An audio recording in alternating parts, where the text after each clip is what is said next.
Sharing the greatest of stories with the world's best storytellers. Arrow.net. ARROE.net. We are unplugged and totally uncut with Stella Parton. How close are you to Charlotte, Stella? Well, I'm in Nashville today, so all I have to do is get on I-40 and you get on and we'll meet halfway. Over there by Hickory then. We'll go in there and do some stuff in Hickory. It'll be about at Hickory. I'll see you, and then we can go shop for furniture. That's so true. You know what's so funny is that the rest of the world comes to this area for that furniture, and it just amazes me that and the style of things that happen around this part of the world. I know Hickory is one of the, in case people don't know what I was talking about, Hickory, North Carolina is one of the furniture manufacturing capitals of America. Yep. And they have great furniture there. And I've toured some of those factories over there, and it's pretty cool. Oh, that drive to Nashville. Get out of that traffic. Let's meet in Asheville instead. Well, that's kind of where I was thinking we might meet, but we better be talking about what I called you up today for, and that is the film Nothing is Impossible that is streaming on Pure Flix. Yep. Today. I want to thank you for this movie because we need movies like this, because what's happening is that the strangest thing about as we grow older, we all carry that weight of our 20s and 30s and stuff like this. And this movie proves nothing is impossible, that you can move through your storms and you don't have to carry that weight. I agree. And I think the biggest part of this movie for me, the inspirational part, is hope. Scott Beck never gives up hope on himself or anyone else. He's just so patient and continues to have faith, even though he questions himself at times. He continues to have faith. And because of that, and because he's willing to walk it out, his dreams come true bigger than he even imagined. Yeah, because, I'm going to get religious here for a moment, because it is a faith-based movie. When you put God first, things happen. And if you always keep God first, things happen. I agree. And sometimes what we think is our greatest desire may not be what God has planned for us. And so we have to be willing to step back and say, okay, God, this or something better. I use that mantra a lot in my life and have, being in the creative arts. God, this or something better. Therefore, I can shut the door on a disappointment and move into the next possibility. So what was it like to work with Matt as a director? Because, it starts with his vision, and then he makes sure that each picture and each frame becomes a part of a storyline that people can tap into. You know, as a director, I thought Matt was so empathetic to each one of the characters, and he put me at ease. He was very supportive and complimentary. And I've worked with a lot of different directors over the, many years of my career. But Matt was just so awesome in every aspect of the word as a director. The entire ensemble, everybody that's involved looks like that you guys really all got along and did a lot of laughing off the set. And there's just something magical about this movie that I kept just sitting there just watching it and feeling it. When you can feel a movie, something's very right. I agree. I just thought it was just being on the set. When we drove away after my work was finished, I told Michael that works with me, I said, wasn't that a great experience? Everyone was so kind, so supportive, and so good in what they were doing, from the director, the rest of the crew, and the cast. And actually, one person like that can ruin a production, but this production was so sweet and so rewarding for all of us. Yeah, one of the reasons why I connect with this movie is because I believe in the mantra that, take your mistakes and turn it into a tool. And that's exactly what Scott does with this, is that he turns it into a tool. And all of a sudden it starts affecting the other people around him. I agree. And just his faith, walking out his faith, and under all kinds of circumstances, he still stayed true to himself. And I I think I try to do that in my own life because we all have struggles. We've all been in need of forgiveness and second chances, and that's what this movie teaches us.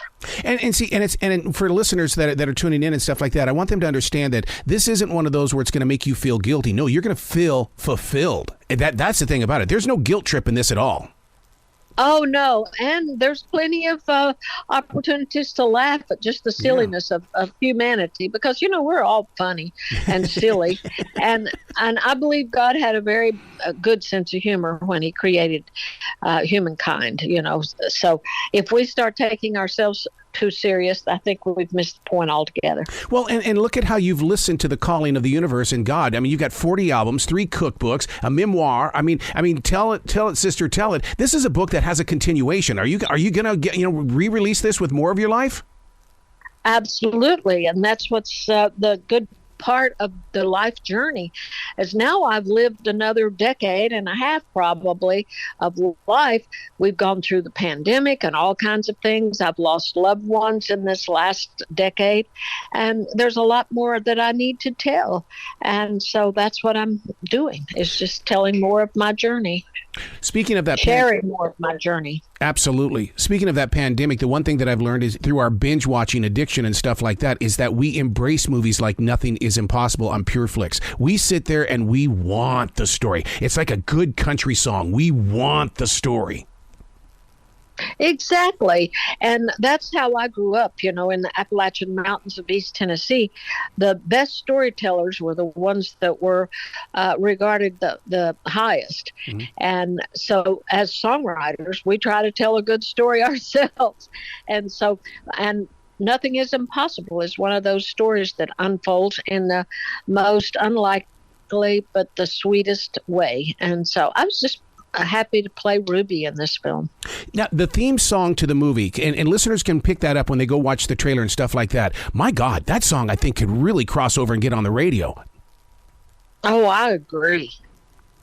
And I think so too. Because the message itself is nothing is impossible. I mean, it's we back in the 1990s. Be happy. We were singing that song, and don't worry, be happy. And so with Nothing is Impossible, that's one of those songs that gets inside the veins and really pumps up your heart.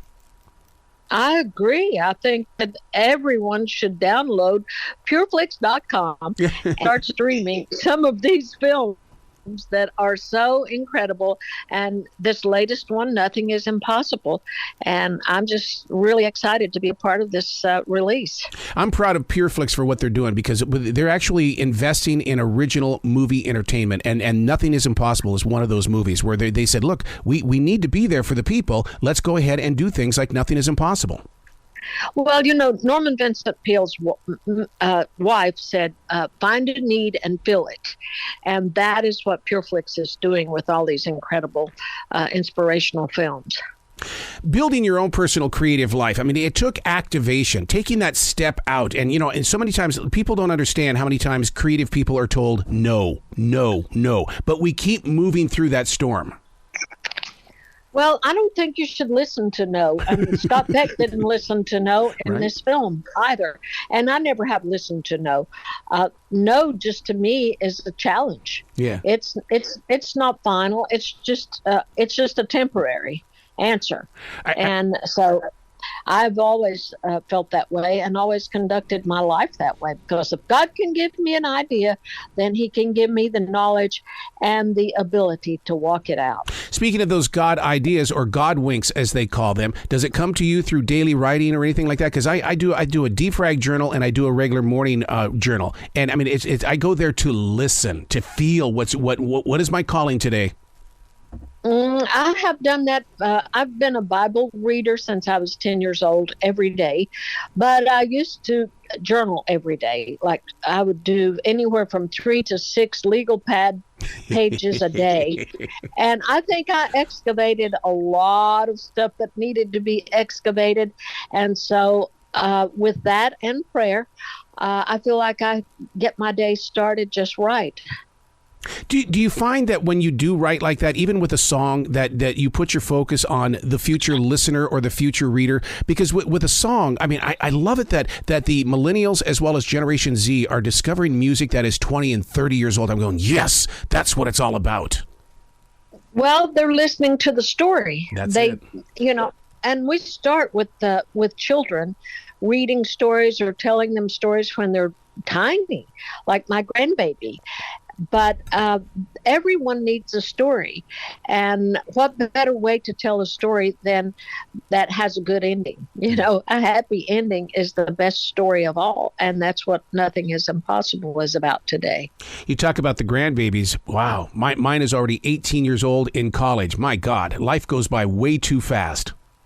It does, doesn't it? I have a 7-year-old grandson, and he still wants me to read bedtime stories to him when I spend the night. And trust me, I do.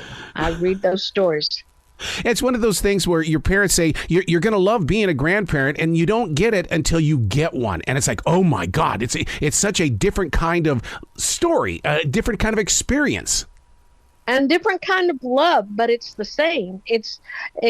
Except you get to have the love and express the love without all the stress of being the responsible parent.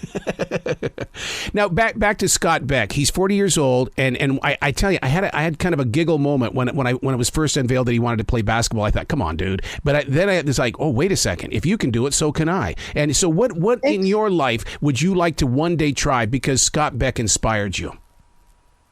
Well, actually, I've never needed Scott Beck or anyone else to inspire me. I keep myself inspired. But I will say this. When I was in my early 30s, I was told here in Nashville that I was over the hill and should stop trying to have a recording career. And I didn't listen. I didn't listen when I was in my early 20s, and I certainly didn't listen in my 30s, and I'm not listening now. I just do whatever it is I want to do. And trust that God will bring me through it or bring me to it, whatever it is. I love the way that God works with confidence. It's not that we're conceited. It's not that we're really into ourselves. No, we're doing exactly what we were designed to do. We're trusting. Yes. We're trusting, and that's having faith. When you trust God for the perfect outcome in any situation, then you may feel like a feather in the wind, but you get blown exactly where you're supposed to be blown in order to learn the lesson or to receive the blessing. Yeah. I just learned from church this past week. It was like, people will put you in charge, but always remember God is in control. And man, that I've carried that all week long. It's true. That's why you just have to have faith. Yes. Walk it out. Just step into your purpose and then walk it out. So what is your next plan? I realize that we're talking about Nothing is Impossible on Pure Flix, but you're a creative person. You can't just turn it off. No, I'm working on a revision to my memoir, as I said earlier, and it's called Tell It, Sister, Tell It. You can download it and the audio on Amazon.com. But I'm also working on a new collection of songs. I'll be going in the studio before too long. And I'm working on a screenplay as we speak. And I've been offered another couple of opportunities in film.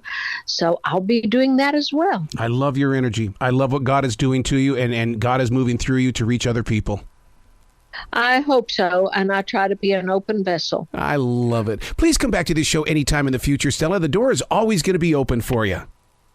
Thank you, and I appreciate you taking the time to talk to us, and be safe over there in Charlotte today. You bet. Thank you. You be safe, too, in Nashville. Bye, Mr. Collins.